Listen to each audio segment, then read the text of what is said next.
awesome, awful, awkward from championship weekend. J-Mac, we'll start with you. Give me something awesome you saw this weekend. What about Jaxon, Smith-Nijgba? I can say the catch. You'll be like, well, which one? He was all over the place in this one. One-hand catches, routing guys up, getting open. He is an unbelievable wide receiver, and that's in a game where Puka Nacua was on the other side for the L.A. Rams. Jaxon Smith-Nijgba, the best receiver in the NFL. Look at that catch, just one hand needed, and then when no one covers him, I guarantee you he'll be able to score a touchdown. In the biggest of moments, he came up just huge. Graz, give me something awful that happened. Sometimes you see a play, even if it's in the first half, and you think, yeah, that's the game right there. And this Jarrett Stidham play, inconceivable. I mean, take the sack and punt. Your punter's having a big game. I just don't do this. The Patriots had one touchdown in the game. It was a 12-yard drive as a result of this play. Jarrett Stidham, that's what you couldn't do if you wanted to lead the Broncos to the upset. Broncos are going to kick themselves all off season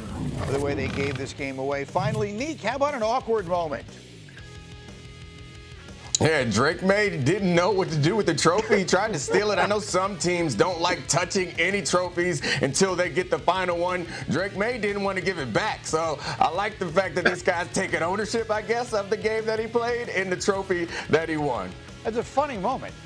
Jim Nantz is like, you can take that with you. It's all good here. Yeah, I'm done with it. I need to talk to somebody else. Let's talk about Drake Maye. All right, his first career postseason. He's trying to accomplish something that hasn't been done in more than 20 years. You've probably heard of the last fella to do it.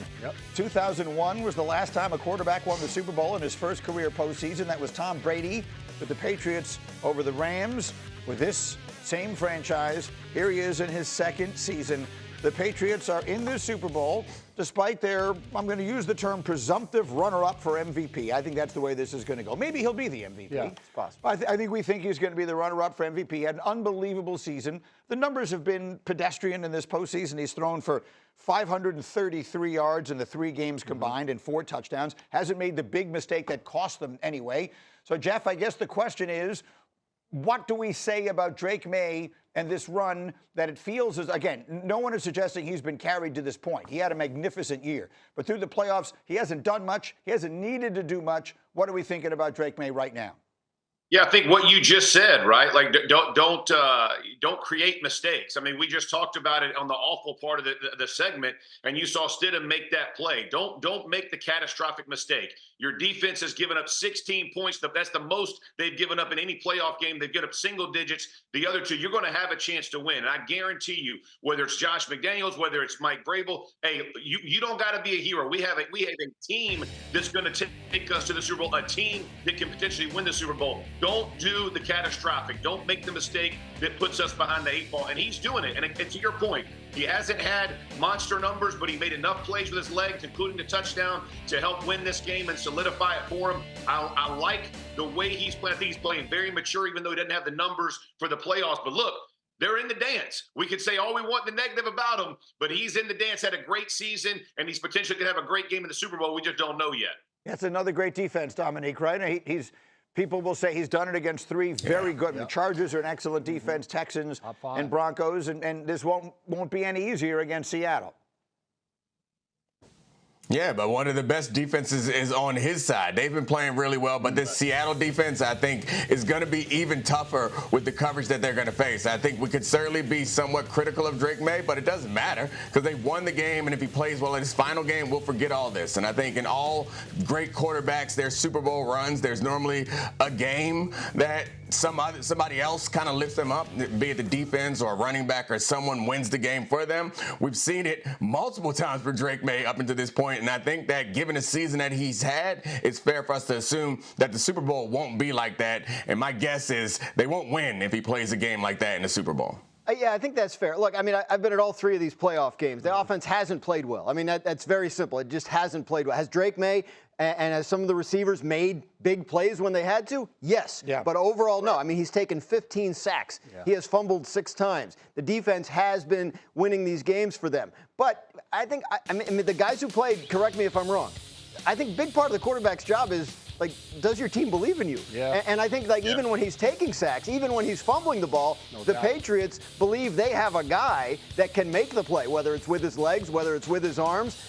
or with his arm, and that can make the play to get them out of a bad spot and win them a game. And I think that's what he's established over this year. In fact, you were telling me over breakfast this morning, J-Mac, you think that we're sleeping a little bit on what he's going to do. You think he's going to look much better on a week from Sunday. I do, and we talked about these top 5 defenses, and Nick said it, it's not getting any easier with Seattle. But what's impressed me about Drake Maye and this Patriots team is they find a way to win. And Drake Maye, in crucial moments, it's a big scramble in that Chargers game right before halftime. Yeah. Mm-hmm. Sunday, it was another big scramble in that game. It was a flea flicker, a pass to Mac Hollins. Those are the differences in this game. And that one, Bo Nix wasn't there for the Broncos. That's what they were missing. Yeah. The heroics from their quarterback that they didn't have. And the reason this Patriots team believes in Drake Maye is because game after game, all season long, he's made those plays to propel them. Didn't matter if he fumbled or threw an interception. For a second-year player, his ability to continue to get off the mat no matter what happens is an example for the entire team. Will Campbell hasn't played well throughout the course of these playoffs. He still showed up. He had some key blocks in that game. So I think that's what Drake Maye represents, this entire team. No one thought their defense would be playing this well in the postseason. Go ahead, Jeff. Yeah, I think what J-Mac and Dan just said, it's the trust that's built over the season that really matters, right? It's like you know he's capable of doing these heroic things like J-Mac said or like Dan said. You understand he has done it. He's shown you what he's capable of doing.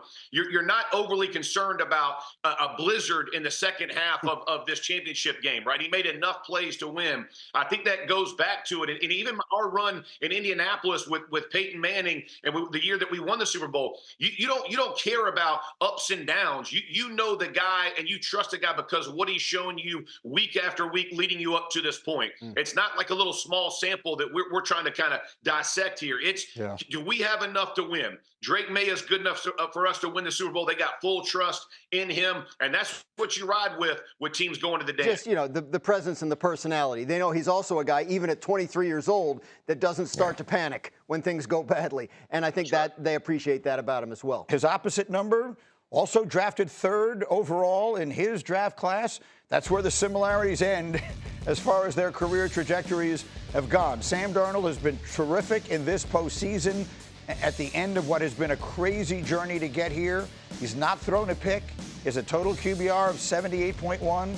He had the 3 touchdowns in the NFC Championship game and a spectacular performance, one of the genuinely outstanding performances, which has led many people to ask the question, has Sam Darnold silenced his critics? Dan Graziano, what do we say to that? You'd have to ask them. I mean, that's like to me, it's like, what were the critics saying? Were they saying Sam Darnold can never get his team to a Super Bowl? Then yes, they can't say that anymore. Yeah. Were the critics saying, well, the first 5 years of his career didn't go well, and the last couple games of last year, he melted down? Those are facts. That's all true. So I think the Sam Darnold story is less about his critics than it is about his career arc, his continued development, his determination to continue to get better in his late 20s, and the ability to thrive when the situation around him improved. Domonique, you look skeptical. Yeah, I mean, Dan's taking the fun out of this, man. Let Sam do a dance. Let him dunk on the critics. We can't pretend. So, yeah, you're right. The critics, what they were saying when they were saying it was accurate. But no one was going into this playoffs thinking that Sam Darnold was going to win the conference championship game against the Rams, the team that's given him so much trouble, by playing incredible, by throwing 3 touchdowns and having over 300 yards. He silenced some of the critics. Yeah, the critics had a lot of things to say when the second half of the season he was playing pretty terribly up into that San Francisco game where he played poorly, but then he came into the playoffs and dominated in the 49ers game and then dominated in this game. So yeah, the critics, they kind of do have to shut up, at least for one more week, because Sam Darnold balled out. What do you think, Jeff? Yeah, I agree with Nick here. I think part of it is the type of, the bus conversation, right? And we had heard all that, right, in New York and then going to 5 teams. Most people aren't riding with a quarterback that's gone through that. And what we saw last year, at the end of last year, I think and it is true. He showed up. And the truth is he continued, even the comeback win they had against the Rams in the regular season, the very end of that game. He outplayed Stafford towards the end. They end up winning that, miracles aside, whatever, the two-point conversion. Yeah. But fast forward it to that championship game, he just picked up where he left off, and he absolutely torched him. Stood in there, made the throws, made the plays at the most impactful moments. Tip of the cap, man. The kid played lights out. He deserves all the flowers right now for the NFC Championship game. Now, different when you go to the Super Bowl and what the Patriots are going to show you versus what you just saw. Yeah. It won't be the third time you've seen them. We can always criticize, but the kid showed up in the NFC Championship game in the biggest way and outplayed Stafford and that Rams football team. That was a remarkable effort on his part. He's on his fifth team, and he's playing in the Super Bowl. That says all that it needs to say. And it goes back to the conversation we just had surrounding Drake Maye. When your team trusts you. We heard from Ernest Jones, the middle linebacker, when they lost to this Rams team, and he threw 4 interceptions, and he talked about how much they loved and trusted their quarterback. We saw it on Sunday, why they trusted him the way they did with his performance. As we head to the Super Bowl, it is time for a fundamental list. And today, in honor of Sam Darnold, who was the latest great resurrection story in the National Football League around quarterbacks, we're going to go through the top 5 resurrection stories that I can think of in NFL history.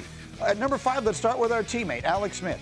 He was the first pick in the draft in 2004. How many times did you hear people say the words Alex Smith is a bust in San Francisco? He was 19-31 in his first 6 years, missed an entire season with injury, and then came back roaring.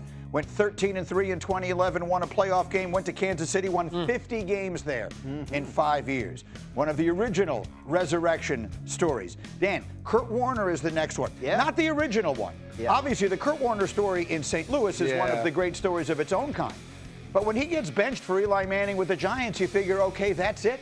He goes out to the desert and has an unbelievable second act. The Cardinals in the Super Bowl. I mean, that's not a thing that other people have done. A 1-year contract, figured it was all over, and it was far from all over. And now he's in the Hall of Fame. Drew Brees is the next one. J-Mac, he was the first pick of the second round in San Diego, hurt his shoulder. The league gave up on him, all except Sean Payton, who brought him to New Orleans and made him one of the greatest quarterbacks of all time. And I'm a part of probably some of these highlights and that experience with him in New Orleans, taking him and that iconic shot right there of winning the Super Bowl. Unbelievable. Obviously, that was the pinnacle for Drew. Our former colleague, Steve Young.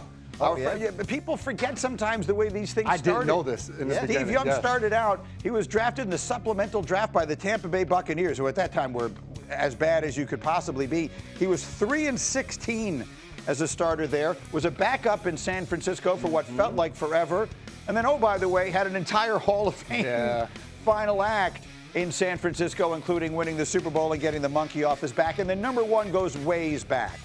But Jim Plunkett was the number 1 pick in the draft. He won the Heisman. He was one of the highest touted quarterbacks coming out of college in recent memory.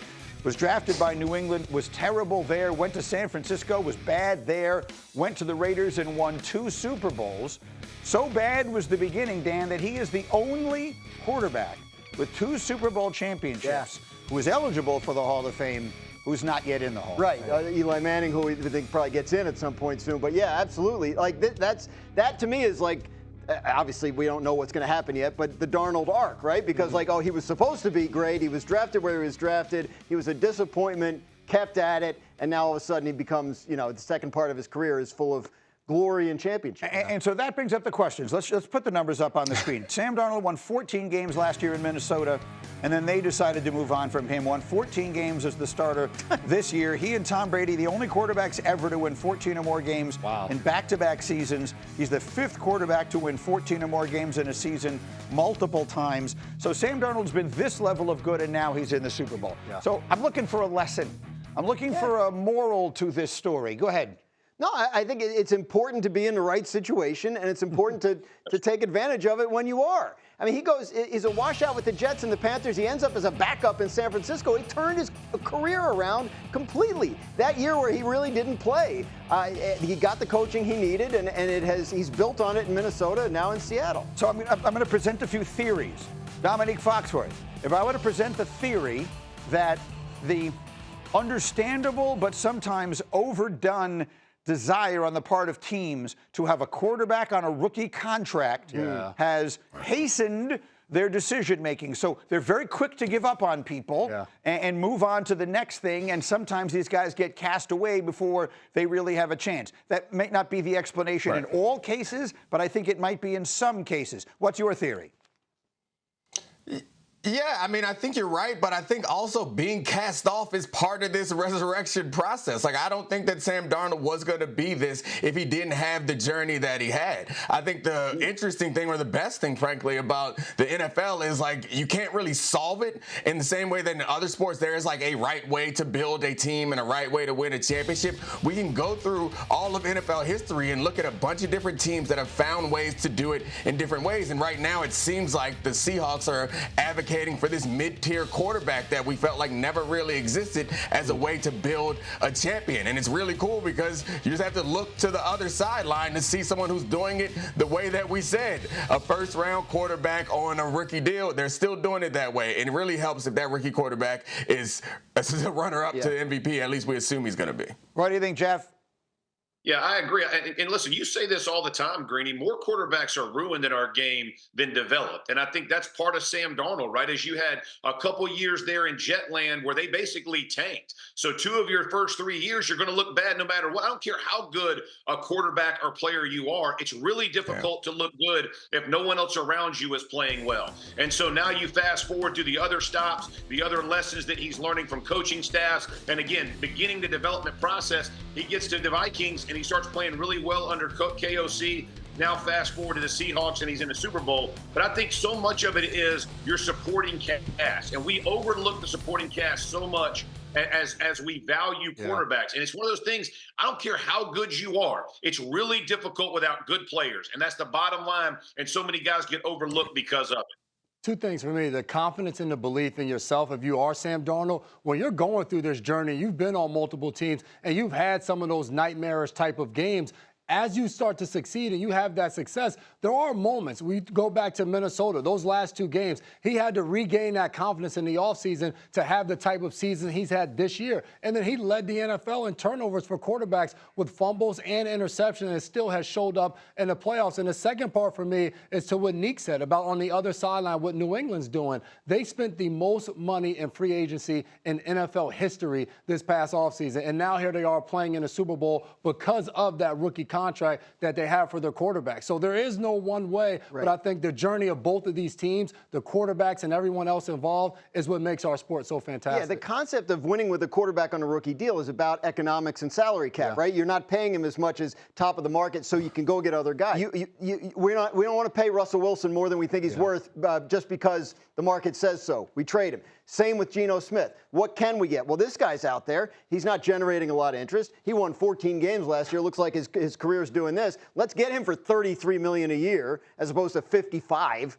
And we can get DeMarcus Lawrence. We can get Cooper Kupp. We can sign other guys on our roster. So I think that's really interesting, especially when you consider, I think the first time people got wise to this whole rookie contract thing was Russell Wilson in Seattle a long time ago when they won the Super Bowl early on in his career. Go ahead, Domonique.